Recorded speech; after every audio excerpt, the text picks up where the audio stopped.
Plus de 41%, c'est le taux de réussite de l'examen du baccalauréat 2017 au plan national.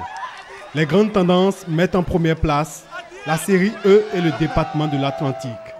La Liborie vient avec 32,31%, Atakora 34,78%, Atlantique 48,30%, Borgou 36,27%, Colline 33,31%, Kofo 34,99%, Donga 33,78%, Littoral 47,55%, Mono 44,54%, Ouémé 42,07% et Plateau 36,28%, Zou 40,10%.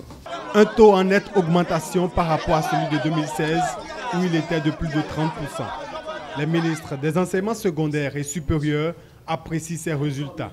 Les premiers acteurs qu'il faut remercier dans ces résultats-là, c'est les enseignants. Les enseignants qui ont essayé de suivre un peu les consignes que nous avons données cette année. Les résultats de l'année dernière ont produit un choc dans toute la communauté éducative et la communauté nationale. C'est tout simplement le lieu de remercier, comme a dit mon collègue de l'enseignement secondaire, technique et formation professionnelle, de remercier les enseignants et les enseignantes pour le travail acharné abattu au cours de cette année.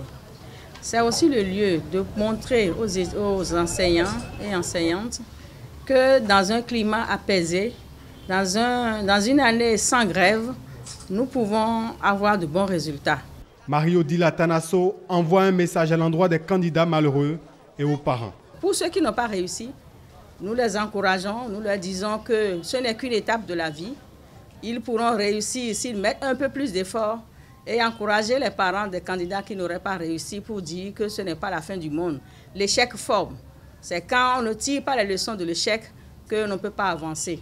Ce taux de 41,78% selon les documents mis à notre disposition est le deuxième meilleur taux de l'examen du bac depuis l'année scolaire 1997-1998.